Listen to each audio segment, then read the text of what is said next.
Good morning. Today's topic is Advocate Act 1961, in which we will discuss about the Bar Council of India, which is defined under Section 4 of the Indian Advocate Act 1961. Fine. So Section 4 is Section 4 says that the Bar Council of India is a statutory body created by Parliament to regulate and represent the Indian bar. We perform the regulatory functions by prescribing standards of professional conduct and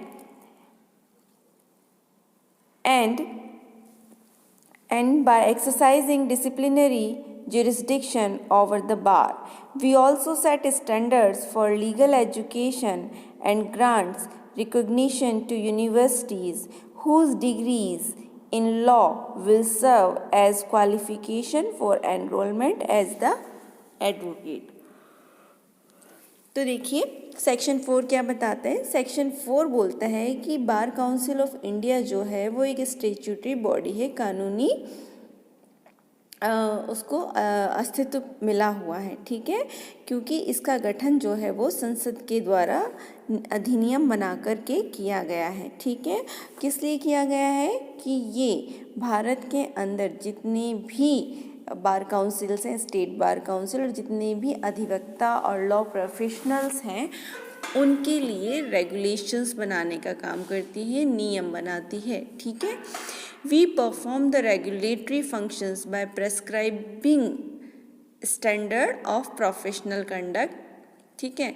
तो विधिक आचार कैसा होना चाहिए, इसके लिए एक निर्धारित मापदंड तय किया गया है। वो मापदंड किसने तैयार किया है? वो मापदंड बनाया गया है भारतीय विधिज्ञ परिषद द्वारा, जिसे हम सबको, जो भी लीगल प्रोफेशन से जुड़े हुए लोग हैं, उन्हें उसको पालन करना ज़रूरी होता है, क्योंकि वो लीगल एथिक्स कहलाता है, ठीक है। उसके बियॉन्ड जाकर अगर हम कोई काम करते हैं तो वो मिसकंडक्ट की कैटेगरी में आ जाता है। उसके लिए हमें फाइन और पनिशमेंट दोनों भुगतना पड़ सकता है, ठीक है। इसके अलावा we also set standards for legal education. देखिए, इंडियन बार काउंसिल जो है लीगल प्रोफेशनल्स के लिए तो रूल्स बनाती है, साथ ही साथ वो लीगल एजुकेशंस के लिए भी रूल्स बनाती है यूनिवर्सिटीज़ के लिए, कि यूनिवर्सिटीज़ में जो लीगल एजुकेशन है उसका सिलेबस कैसे डिज़ाइन होना चाहिए, कितने सेमेस्टर्स में किस किस सब्जेक्ट्स को पढ़ाया जाना चाहिए, और उसका वे ऑफ टीचिंग क्या होना चाहिए, प्रैक्टिकल पेपर्स कौन कौन से होने चाहिए, सारी चीज़ें जो हैं वो इंडियन बार काउंसिल एक्ट जो है वो बताती है यूनिवर्सिटीज़ को लीगल प्रोफेशंस के मैटर में, ठीक है। उसके अलावा इंडियन बार काउंसिल जो है वो वेलफेयर स्कीम्स भी चलाती है। वेलफेयर स्कीम्स किसके लिए? पुअर और इंडिजेंट पर्सन्स जो हैं, जो अपना केस खुद नहीं लड़ सकते, जिनके पास वकील हायर करने के लिए पैसे नहीं होते, उनके लिए एक फ़ंड बनाया जाता है और उनको फ्री लीगल एड भी प्रोवाइड कराई जाती है बार के जो मेंबर्स होते हैं उनके थ्रू, राइट। तो इसके अलावा देखिए section 7 cover the bar councils regulatory and representative mandate for the legal profession and legal education in India. Section 7 जो है वो बार काउंसिल ऑफ इंडिया का सेक्शन 7 ऑफ एडवोकेट एक्ट 1961 हमें बताता है कि बार काउंसिल ऑफ इंडिया जो regulations frame करती है वो क्या क्या हो सकते हैं। पहला, to lay down standard of professional conduct and for the advocate. तो सबसे पहला जो काम होता है बार काउंसिल ऑफ इंडिया का वो ये होता है कि वो एडवोकेट कैसा आचरण करेंगे उसके बारे में नियम बनाती है, ठीक है। इसे हम बोलते हैं professional conduct of the advocates. दूसरा होता है to lay down procedure to be followed by its disciplinary committee and the disciplinary committee of each state bar council. दूसरा जो है इसका मेन फंक्शन वो है कि वो प्रोसीजर, इंडियन बार काउंसिल एक प्रोसीजर प्रक्रिया निर्धारित करती है, जो प्रक्रिया डिसिप्लिन कमेटी फॉलो करती है, चाहे वो स्टेट में हो या इंडियन बार काउंसिल की खुद की डिसिप्लिनरी कमेटी हो, कि यदि किसी एडवोकेट के अगेंस्ट कोई मैटर उनके सामने आता है मिसकंडक्ट का, तो उसकी जांच, इंक्वायरी और उसमें आगे प्रोसेस कैसे होगा, तो उसका प्रोसीजर तैयार करती हैं। To safeguard the rights, privileges and interest of the advocates, Indian bar council का ये भी काम है कि वो अधिवक्ताओं के अधिकारों, विशेषाधिकारों और उनके हितों को ध्यान में रखते हुए प्रावधान बनाती है, और ताकि उनकी जो लीगल प्रोफेशन है उसके अंतर्गत पारदर्शिता बनी रहे और उनके बीच सौहार्द का वातावरण डेवलप हो सके। And next, to promote and support law reforms.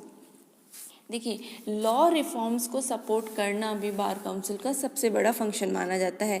इसीलिए सुप्रीम कोर्ट और वेरियस हाई कोर्ट्स के जितने भी लेटेस्ट जजमेंट होते हैं उनको जर्नल फॉर्म में, AIR फॉर्म में, SSC फॉर्म में, कंपनीज लॉ जर्नल के फॉर्म में, सिविल लॉ जर्नल के फॉर्म में Indian bar council time to time publish करती है।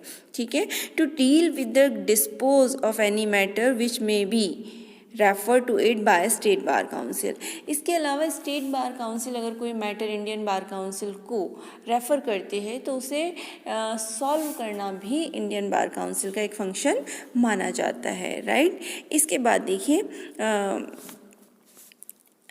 टू प्रमोट लीगल एजुकेशन, हो ही गया, लीगल एजुकेशन को प्रमोट करना, यूनिवर्सिटीज़ के लिए गाइडलाइंस बनाना, लॉ ग्रेजुएट्स का सिलेबस डिज़ाइन करना, उसे अप्रूवल देना, ये सारे काम भी इंडियन बार काउंसिल के होते हैं।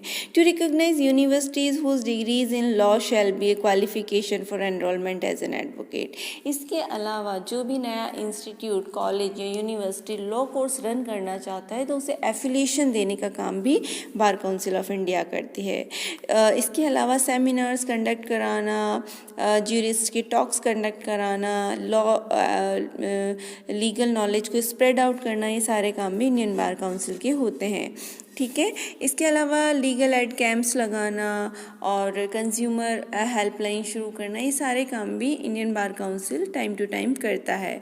To manage and invest the funds for the bar councils, to provide for the election of the members who shall run the bar council. इसके अलावा जैसा कि हम पढ़ ही चुके हैं, स्टेट बार काउंसिल में इलेक्शंस करवाना भी बार काउंसिल का एक फंक्शन माना जाता है, मेन पर्पस होता है, कार्य माना जाता है। इसके अलावा the bar council of India can also constitute funds for the following purposes. इसके अलावा बार काउंसिल जो है, इंडिया जो है, वो कुछ अतिरिक्त कार्यों के लिए भी फंड जनरेट करती है। वो सेम टू सेम वही है जो हमने स्टेट बार काउंसिल में पढ़े हैं। Financial assistant to organising welfare schemes for poors, disabled और अदर एडवोकेट्स। ठीक है, giving legal aid, establishing law libraries, ये सारे वही दूसरे उद्देश्य हैं जो हमने स्टेट बार काउंसिल में पहले ही पढ़ लिए हैं कि इन कार्यों के लिए बार काउंसिल ऑफ इंडिया जो है सेपरेट फंड प्रिजर्व रखती है।